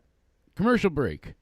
So again, we're out of it for another 3.5 minutes. We were only back for it felt like 2.5 minutes. So now we get back, and basically Gunther's just kicking him in the gut, gets the power bomb, and then all of a sudden Jay spears him and gets that really good near fall. And then all of a sudden he goes up to the top rope, hits the Uso splash. 1, 2. That was the best near fall kick out. I bought into it. I thought, I told Liz, I told you guys, in that moment, I really felt like, holy hell, this is insane. I really cannot believe that they didn't change the title here, because that was the moment. Oh my God, that would have been newsworthy, and I think Jay as champion is not a bad choice, and there's a lot they could still do with Gunther. They could have them go back and forth. I miss some of that turmoil of not seeing belts only change hands at SummerSlams and Manias. I that was my favorite part of the Attitude Era, seeing shit hit the wall. Mick Foley wins this night, now The Rock's got it back, now they're fighting in an empty arena, now The Rock's going to Mania, and he lost it to Stone Cold, and Stone Cold lost it to Undertaker, and now Vince has got the belt. What the it was just chaos. But it felt like when you tuned in, anybody really had a chance to win. A lot of times when we watch now, it's just a bit more formulaic. If anything you get out of this match, Gunther goes ahead and kicks out of the Uso splash, and then he gets up, and it was just Jay goes for the spear, Gunther counters, catches him in the power bomb, then he power bombs Jay again, stacks him, 3 count, done. Almost 17 minutes for that one. A really good main event. The one thing that's earned here for Jay is respect. Gunther has to give him his dues, his flowers. But goddamn, the commercials really killed this main event for me. I know for you, like you said, you're doing the watch along with the Wrestling for Life guys, and then you're going ahead and got to see basically what's happening in the breaks. But my American ass over here. Oh, not for this. Oh, not for not this. For this. This you got. That's what I'm saying. That's what I'm saying. I'm being spoiled with that kind of stuff on Netflix. Oh, that's right. You said for this you had going commercials. back to. I'm retarded, going back to regular TV is a little bit, I don't want to say jarring because that sounds really dramatic, but no, it is a big something you get used to not having to deal with. I'm still stuck on you having everything on Netflix. Don't mind me, but yeah, the commercials were very, very interruptive and intrusive and limiting tonight because they were excessive. That's right. I forgot. Don't mind my overtired and lack of sleep brain, it's cool. But I forgot you had said that, yeah, because you had to deal with them as well, as you told me early on. Yep. But here's the thing, even on Netflix, when we have the thing that just keeps going, they still fade out and fade in to tell you that, hey, we're now in a commercial break, and then it fades out and fades in to say you're back from the commercial break. Yeah. So there's still a momentary interruption, I guess you could say. But I mean, it's where you guys get your ads put in. This is going to be carbon copy to a conversation that you and I had a week ago going into Genesis, talking about Joe Hendry. Yeah. Because you could just not have Jey Uso in a title situation right now, and that would be fine. And he could get himself into another feud and build some momentum. And there's several people that Gunther could have faced here to defend the title too. Yeah. Because Jay, like you said, he keeps losing. It's stacking up against him. He's lost a lot. And, yeah, even if there's interference for the IC title loss, he's lost his belt. He's lost his way. He's lost every opportunity just about in front of him, except for the one IC but title it feels like they talked about the IC title reign tonight as well, but I feel like they only gave him the IC title so that the Bloodline could take it away from him to feed the Bloodline. He had to join. It wasn't about him being a champion. It was just to further the story of how does Jay end up. It was about they wanted to take something away from him, and he didn't have anything. Yes. So what can we take away? I really do think, nothing? Especially, and again, kind of like the Sheamus Breaker thing. The match was really, really good until it feels like they gave Jay a lot of hope spots. And then literally in the last 2 seconds of the match, the way the match was structured just went smack, you're dumb for thinking Jay was going to win this. Powerbomb, pin. And the fact that Gunther's style of pin is creepily similar to Rhea Ripley's is something that more and more people are noticing. Like, there's the stupid sexy Rhea pin, and then Gunther does it, and it's like, well, what are we calling this? Yeah, it's a super sexy Gunther pin. That it is. I mean, we've got so much coming up. We've got Mania obviously down the pipeline, but the way that Rumble's been delayed a little bit this year, I like it because they've had a really effective build. I can't recall the last time a Rumble felt this stacked since, like, I think it was 2017. There was like Cena, Taker, Goldberg, Lesnar. Like, it had a lot of really big names in that Rumble. And it wasn't a Saudi one either with, the greatest Royal Rumble. Not that was a good Rumble. Tightest world slide. Yeah, that was the only great thing to come out of those. Let me see something for a second. Keep talking. I don't remember who even won. I'm going to do some wiki goofoo. It could have been, I think it might have been Roman, honestly, that one. But my God, something. But point being, I miss that anybody can win feeling of the Rumble. For the last few years, we've pretty much been able to earmark, Drew's winning. Like it went on. As far as this goes, a lot of people, CM Punk could win. Right now, Roman could win. Right now, who we have announced? Cena could win because he wants to go for his championship. I mean, who's announced themselves? Hit me up. Well, first of all, for Cena, I heard the idea kicked around earlier today that Cena doesn't get a title shot at Mania, but Cena gets eliminated by Fatu in the Rumble, and that's your match for Mania.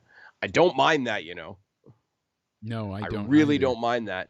Announced for the Rumble so far, as of today, per Wikipedia, LA Knight, John Cena, CM Punk, Jey Uso, Roman Reigns, Seth Rollins, Drew McIntyre, Rey Mysterio, Sami Zayn, Shinsuke Nakamura. Yeah, no doubt. For the women, Liz sent us this as well from after the main event tonight. Cody came out and hugged Jey Uso because, of course, they're boys. So that's pretty sweet. Sorry, continue. That's nice. No, for a while there was only Nia Jax announced for the women, and then they quickly caught up on that this week. So right now we have Nia Jax, Bayley, Naomi, Bianca Belair, Liv Morgan, Raquel Rodriguez, and Charlotte Flair. And again, that kind of feels stacked too, right? I like that they're telling us Charlotte in advance. Yes, I'm glad I like that leave her as a surprise because there's going to be a few other surprises, and I don't want her to take away from anybody else, like you said, Masha or Jordan Grace or Roxanne Perez maybe debuting. Like, God knows, I don't want Charlotte's return to outshine any of them. So I'm glad she's not a surprise factor for this one because I'm appreciating that she's coming back. I'm looking forward Plus, to her see return's going to get a mixed reaction. You know that. Yeah, so you don't want to make people be like, as far as you wasted surprise in that sense. As far as the surprise, I figure you're going to get both of the mid-card champions in there. Like, you're going to get Chelsea in there. You're going to get Lyra in there. You're going to get Jordan Grace. You're going to get Roxanne Perez probably as her official call-up to the main roster. I think you're going to get one of either Julia, Stephanie Vacour, or Zarya, but not all three. I think maybe somebody from Shotzi's group, maybe somebody from Fatal Influence. Could be. And like Danielson just said, we brought Fatu to it before, but yeah, Jacob Fatu is a beast fighting Hammerstone. Those were some great matches. So, but continue, sir, with your Rumble talk. I had to point that out because he put that a little while ago. Yeah. But yeah, I think there's a thing to be said as well, right? And I would say this for the men too. I know people don't like it necessarily because I don't think they should win. I don't think there's anybody that you should be able to say isn't in the Rumble. Like right now, what would it be? Tiffany, Rhea, Cody, and who's the world champion? Gunther, right? You would say, oh, well, they're the champions, so they don't need to be in the Rumble. But if you've got a company where there's 2 world titles, every person that's already a champion should be thinking, I'm a champion. I deserve to be a double champion. There's a justification to put any champion in the Rumble, right? And it gets convoluted. So I don't think that's why I don't like that. It does get convoluted. I don't want them to do that. I don't know. I don't think they should win. Yeah. I do not think they should win. I don't think you should get another amalgamation situation. But to But have it's a world slippery where there's two. slope when you get the champion It is. eliminated. I you know? understand. So, But does it defy? Because if you're in a competitive sport, you want to win everything, right? exactly. To have a champion that's reached the top and gotten themselves a belt and says, yeah, there's two, but I'm content with one. Is that not a hole in the logic? Exactly. And there's a lot of logic gaps that I'm hope they're going to fill in, but I am excited for the Rumble, as I always am. It's my favorite show, as you know. I love the Royal Rumble. I like the anything can happen, you know, a hope, dream, and a prayer. Oh my God, we can go ahead. Roman could win this. Cena could win this. Goldberg could win this. People are saying for his final match. This way he could challenge a champion at Mania and then have his last match because people want to see Goldberg and Gunther. If Goldberg wins, I'm going to have a stroke. Almost a guarantee. Speaking of champions from other places, I will be deadly surprised if we don't see Obafemi in the Rumble. I would bet on him making an appearance. I think it's going to happen. Because he's the kind of guy that WWE wants to say, if you're not paying attention to NXT, look at this fucking guy. Well, a little bit of news Have as him well. go. Pro Wrestling Noah, Omos had to relinquish his championship titles over there because he said WWE is taking him back. So I think he's going to be a entrant in the Rumble as well. Okay. I mean, I like Omos. He's not the most exciting surprise, but if he's back, then cool. I won't be against it. One of their surprises, though, sadly. Yeah, have it's him. Not for me, but. Have him and Strowman have like a giant moment in the Rumble. Have him be the, oh my God, how are they going to get this guy out of the cliche? Yeah, where everybody has to team up and work together. I would love to see a giant guy be the guy that gets that, oh my God, he was eliminated in 2 seconds thing. Right. Just see him get but I mean, destroyed.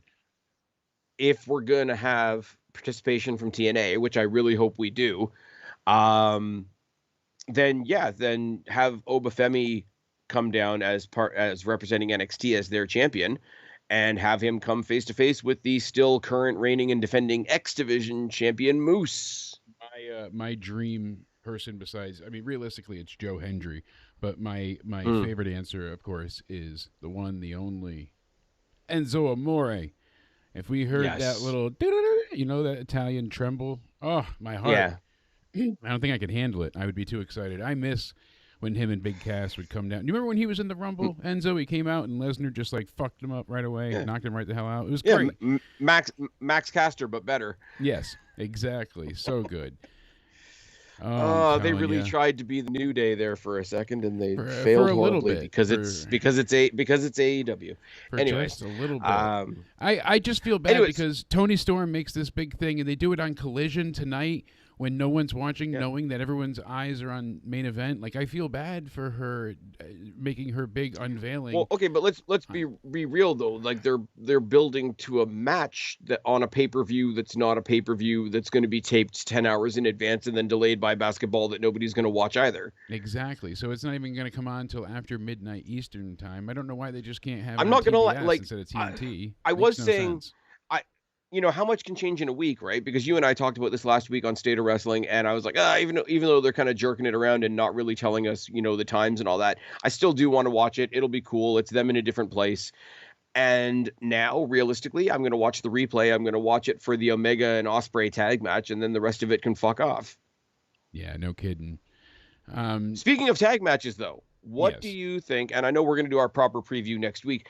The announcement of the 2 out of 3 Falls WWE Tag Team Championship match between DIY and the Motor City Machine Guns. That's going to be awesome. Talk about giving them enough time to really go all out. 2 out of 3 Falls, perfect. Oh God, I'm so excited. It's going to be amazing. They haven't had a bad match yet, so. They could have gone to AEW and performed in Daly's place in front of 3,000 people, but now they have to settle for 60,000 people in Lucas Oil Stadium in debatably the second biggest pay-per-view of the wrestling calendar. Oh, darn. What a bad decision they made. Penta's Ouch. speaking of good decisions, Penta's got to be in the Rumble too, right? He has to be with his Mexican spinning wheel firework. I always forget the name of it, but I like when they refined entrances and you see it naturally, like kind of develop over time.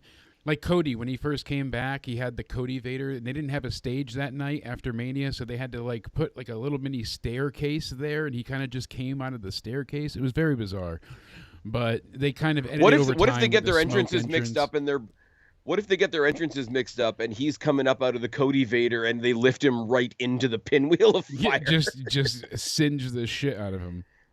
That would be hilarious. Penta just walks up to Cody. Penta just walks up to Cody on the stage. Hey, remember me? Yeah, revenge. Remember bitch. when we were over there? This is for not paying me medical, you EVP bitch. You know, and just burn him. Singe him. Remember when shit sucked? I agree with Bradley. It's going to be 25 minutes at least they give these guys. For 2 out of 3 falls, I say 20 plus minutes, absolutely. What would you give tonight? I mean, we don't usually rate things stars or percentages, but I would give it like a 3 out of 5 as far as like impact and newsworthy, noteworthy things. Nothing really big happened.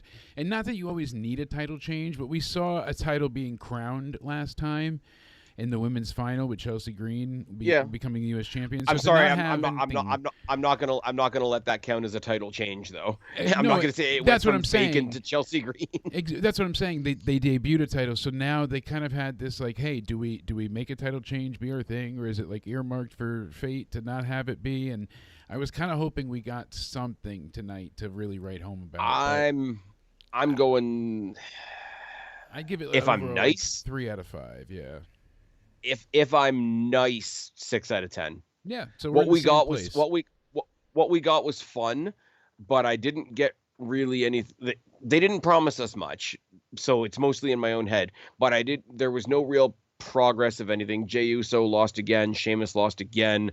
The big guy match, the dynamic was a bit off, and there was no like conclusion to it, so nothing came out of that. They didn't reveal the addendum to the contract, which was the big drawing factor to that whole contract signing thing. I know we touched on it before. I don't know what it's going to be. I hope they don't forget about it. I'm sure they won't, but it was weird because you saw Aldis I want it to be what I said out. last week. He came out. I want it to be what I said last thing. week, where it's like whoever wins gets to decide which title we use going forward. And then KO says, first of all, I'm winning. Second of all, we're going to keep using the Winged Eagle title. That was something you and I discussed in length at the State of Wrestling on your channel. And, you know, you guys got to check it out. It's a hell of a podcast. We cover a lot of opinions, news, all of the above. We always have. We're talking a lot about the WWE TNA crossover at the moment because that's the new shiny toy, I guess. Well, the fact that they got us to watch TNA live was wow, holy hell! The last time I watched TNA live was when they had the first deletion match, and now it felt great to sit. I've been watching it more because it's been getting better. It's been getting better under its own terms as well. But the NXT crossover definitely helps. For those of you that don't know, next week on TNA we're getting NXT's Wes Lee taking on TNA's Ace Austin. That's going to be a heck of a match. We're going to see how him and the Rascals get along. Yeah, Mr. Goddamn Mustafa Ali, whatever his name is, Mustafa what now? Yes. I have always. I love that he's back in TNA. Yeah, I've always been a huge proponent of his. Like, he had one of the best matches I've ever seen on 205 Live. They had it SmackDown right before Mania. Fucking incredible. And it was him and I believe Neville at that point. And they just completely killed it. And I loved him, and they never really utilized him properly.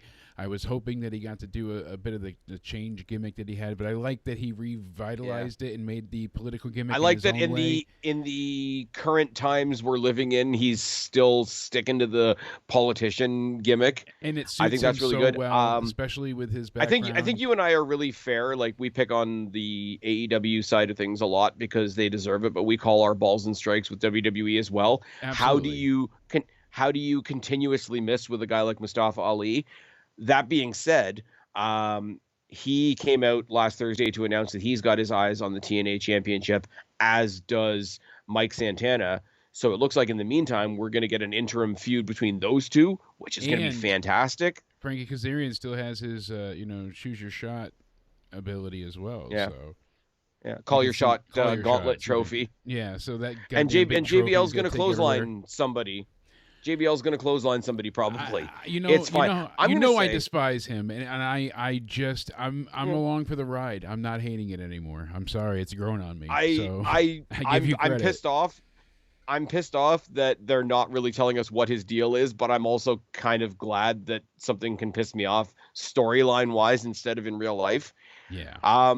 But getting back to what you were saying about tonight, what's my outgoing thought on the show? I think I'm talking myself into the ladies match was the highlight of the night. Kind of seems that way. I mean, they really killed it in the beginning, and the IC title match went as expected. It was good, but never really got to that next level. The Fatu match was less of a match and more of an angle/spectacle with the aftermath because it was a DQ finish. The main event, guy bought into. I thought it was damn good, but to me, I would say main event or the women's could be a tie. It was 50-50 toss-up, but if I had to pick, I'd go with the women's. Rhea really, the way she sold being the underdog, even though she has such size, they did a great job in that match. I can't overstate that enough, especially being a harsh critic of Nia's. It's really one that I'm not a fan of. So, yeah, it's just been a hell of a few years for WWE now, and I know it's not all Triple H's doing, but a lot of the things change because of him taking over, and you're seeing the legends get treated in a proper way now. Like, they're not coming back just to get hit by somebody for heat. You're seeing them like in the audience or being used in a proper way and doing interviews or training people or offering mentorships. They have the NIL program. They're going and doing they have Medusa in the crowd tonight. Yeah, that was kind of cool. That was and cool. They showed the clip of her dropping the title on in WCW in the bin. Funk. I love that they show that too. Like, they're like, oh, look at one of our darkest, moments. This is what happened on our rival show, but we bought them, so we won. Like, I love that kind of stuff when they do those things. All in all, like I said, tonight it's like a 6 out of 10, but not in a negative. It's just because nothing major occurred, but it was very entertaining. If I saw this live, I wouldn't have been disappointed. That's for damn sure. Oh, live on the night. This is where we say, like, I always say, oh, it's just a televised house show, but that's not a bad thing. And anything you see live is great. The last thing I wanted to say, and I meant to say it at the beginning, it is still a retro feeling show. They didn't lean as hard on the retro stuff this time as they did, obviously, the first time, which I think is a good move for them going forward. Like, do the aesthetic, do the red, white, and blue robes. I like what they did with the stageway. It was a little bit different this time around. I like that they clarified that podium by the entranceway is now officially referred to as the Okerlund position. Yes. But they didn't... Liz in the chat, we're all trying to give you alternatives so that you can watch TNA. That's how I go check out actually, any of those sites. Because I didn't have the cable channel here either, so I had to go ahead and cue myself in that way with Watch Wrestling, and I got it while it was live. It was working really well, so there's ways. Really enjoyed we the just live got show. it up here on Sportsnet as well, and I'm not here to be a billboard, but like not AEW, TNA, like. They're not dead, and like, how are they not dead? And their stick-to-itiveness is to be applauded, if nothing else. Oh, absolutely. And how they managed to stay alive this long, incredible. As I say, Wesley versus Ace Austin could potentially be the highlight of the week until we get to the Rumble. We also have the tag match for Josh Alexander, coming up. The tag match, his final match. Young. That people were like, how dare he wrestle one more match after he quits? They've never done that before, ever. They've never wrestled one more match. Because wrestling's never done an I quit storyline. Remember Mark Henry in the salmon jacket. Mark Henry, who was also in the crowd tonight because they're in Texas. So shout out to Mark Henry. Yeah, him with the horns up. That was great. Like, that's what I'm saying. They're utilizing good stuff. Good stuff. They had DDP. Matthew McConaughey was at SmackDown last night, fucking around with Kevin Owens. Not the Costco guys, though. No one as big as the Costco guys has shown up yet. No. Triple H has But yeah, no, I apologize. XSplit tonight, I even tested it earlier today. I did gaming streams. There we go. And we were on Call of Duty, and I don't know. Twice now tonight has it crashed since this update. I even went ahead. I had Call of Duty on like the highest settings, and it was like trying to push things to its limit while streaming, and it worked great on Twitch. We had fun. I was hanging out with some people and messing around. I want to work on multi-streaming, so I want to go ahead and have us be in more places than one. I think would be fun. So if we can go ahead and get us going on Twitch as well as a few other sites, that would be great. Let's see if I can go ahead and pull this up really quick. It'll let me, but hold on. Copy. Let's see. Ad source. Ready? Well, bam. Let's see. It should be a short. Here we go. Hey, DJ Anime saying Discord would be nice as well.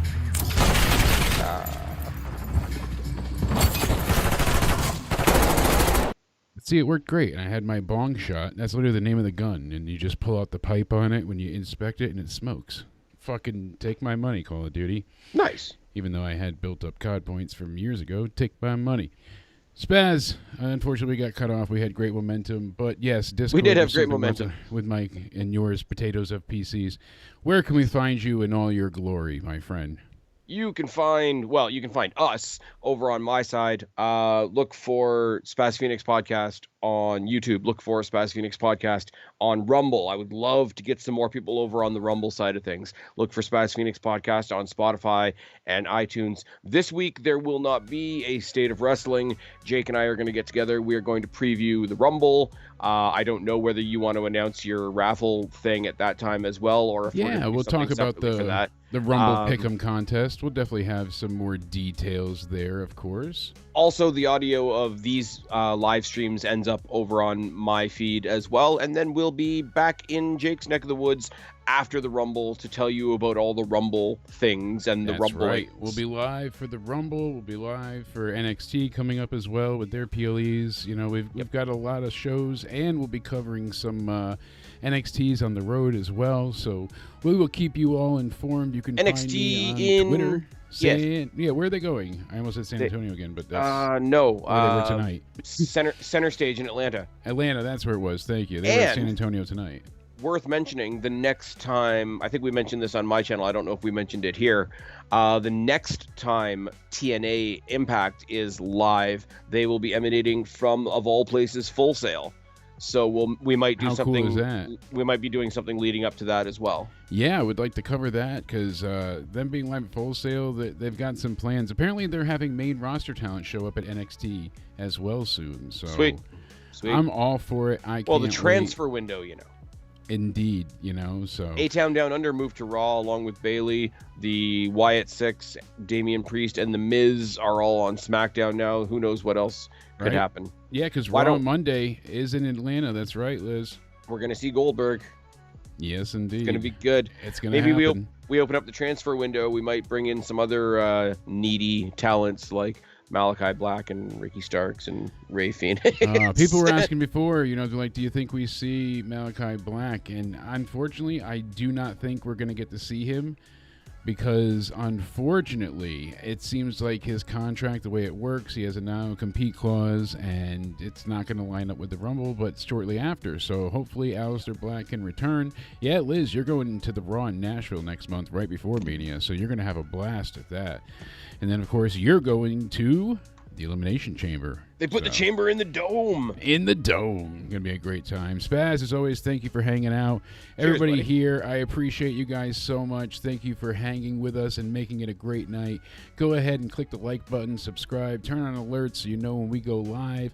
Thank you for hanging out. Thank you for making it a great night. I hope you all stay sexy. And as always, have a great night. Yeah.